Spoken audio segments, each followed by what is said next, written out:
আসসালামু আলাইকুম ভিউয়ার্স, আপনারা সবাই কেমন আছেন? আশা করি ভালো আছেন। আপনাদের দোয়ায় আমিও ভালো আছি। দেখে কি বুঝতে পারছেন আমি আজকে কি রান্না করেছি? ভিউয়ার্স, আমি আপনাদের জন্য আজকে নিয়ে আসছি মুরগির ছাট অথবা লটপটি অথবা মুরগির গিলা কলিজা ভুনা। অনেকেরই এই খাবারটা পছন্দ না, তবে যাদের পছন্দ না আমার পদ্ধতিতে যদি একবার রান্না করে খেয়ে দেখেন তাদেরও খুব ভালো লাগবে। আর একান্তই যাদের পছন্দ না তারা স্কিপ করে যেতে পারেন। তো চলুন রান্না করে নেই। চিকেন ছাটগুলোকে আমি খুব ভালোভাবে পরিষ্কার করে 2-3 বার করে গরম পানি দিয়ে ধুয়ে নিয়েছি। এখন আমি এগুলোকে রান্না করে নিব। চুলাতে কড়াই বসিয়ে দিয়ে দিলাম এর মধ্যে তেল। আমি আমার যতটুকু প্রয়োজন ততটুকু দিয়ে নিয়েছি, আপনারা আপনাদের পছন্দ মতো বাড়িয়ে কমিয়ে দিতে পারেন। এখন অপেক্ষা করছি তেলটা গরম হওয়ার জন্য।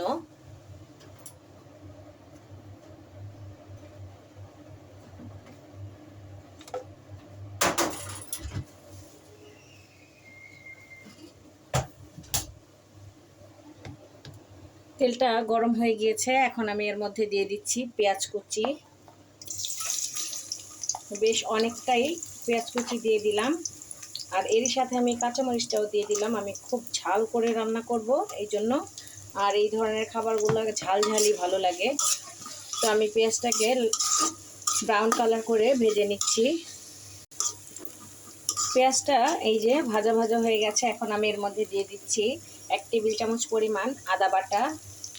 দিয়ে আদা বাটাটাকে একটু কষিয়ে নিচ্ছি, অর্থাৎ আদার কাঁচা গন্ধটা চলে যাওয়া পর্যন্ত একটু ভেজে নিচ্ছি। আর এরই সাথে দিয়ে দিচ্ছি লবণ। আমি আমার টেস্ট মতো দিয়ে দিলাম, আপনারা আপনাদের টেস্ট মতো দিয়ে নেবেন। এই যে আদাটা যখন একটু ভাজা ভাজা হয়ে গেল, এখন আমি এর মধ্যে দিয়ে দিব হচ্ছে হলুদ গুঁড়ো, ধনিয়া গুঁড়ো, মরিচের গুঁড়ো। আমি মরিচের গুঁড়োটা একটু বেশি নিয়েছি, আমি ঝাল বেশি করে দিব। আপনারা আপনাদের টেস্ট মতো দিয়ে নেবেন। নিলাম জিরে গুঁড়ো, এখানে আমি ভাজা জিরে গুঁড়ো নিয়েছি, আর হচ্ছে জয়িত্রিক জয়ফল গুঁড়ো নিয়েছি, আর 3টা এলাচি নিয়েছি, 1 টুকরো দারচিনি নিয়েছি। আমি এখন সব মশলা দিয়ে দিলাম, এখানে দিয়ে ভালো করে মিশিয়ে নিচ্ছি। আমার মেশানো হয়ে গেছে, এখন এখানে পানি দিয়ে দিলাম মশলাটা একটু কষানোর জন্য।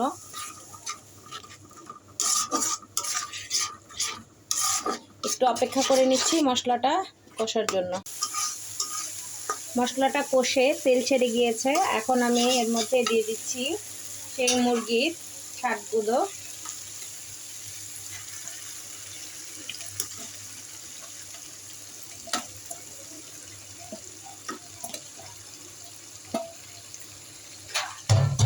দিয়ে খুব ভালো করে মশলার সাথে কষিয়ে নেব।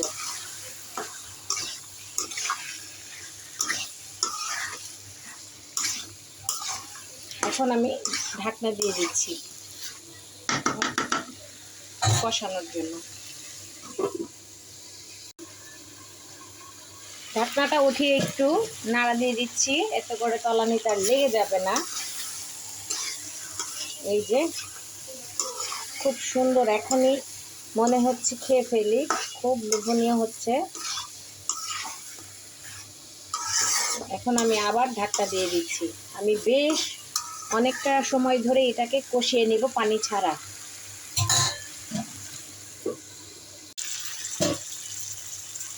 এই যে অনেক পানি ছেড়ে গেছে।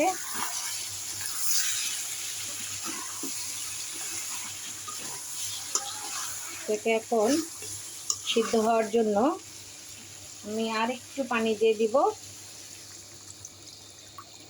এই তো দিলাম, আমি এখানে প্রায় হাফ কাপের মতো পানি দিয়ে দিলাম। আমি এখানে আর পানি অ্যাড করব না।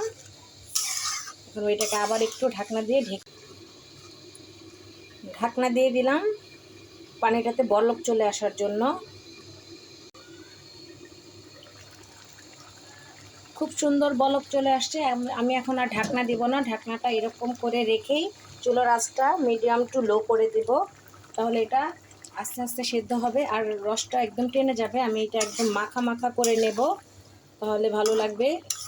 এরকম মুরগির লটপটি কিংবা মুরগির ছাট রান্না করার সময় ঝোল রাখলে একদম খেতে ভালো লাগে না। এটা ভুনা কিংবা কষা কষা রাখলেই খেতে ভালো লাগে। তো এইভাবে আমি 5-6 মিনিটের মতো রান্না করে নেব। একদম ঝোলটা মাখো মাখো হয়ে গেছে। এখন আমি এখানে একটু ভাজা জিরের গুঁড়ো দিয়ে দিব।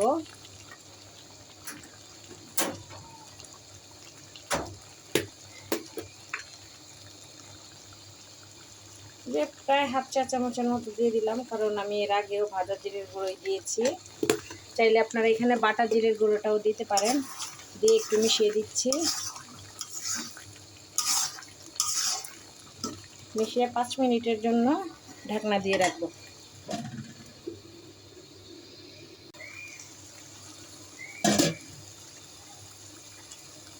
জিরের গন্ধটা একদম ভালোভাবে মিশে গেছে।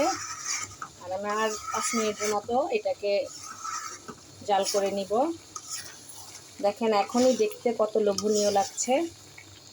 আশা করি আমার আজকের ভিডিওটি আপনাদের ভালো লেগেছে। যদি ভালো লেগে থাকে তাহলে প্লিজ আমাকে লাইক, কমেন্ট, শেয়ার এবং সাবস্ক্রাইব করবেন। আর পাশে থাকা বেল আইকনটি প্রেস করে দিবেন। আল্লাহ হাফেজ।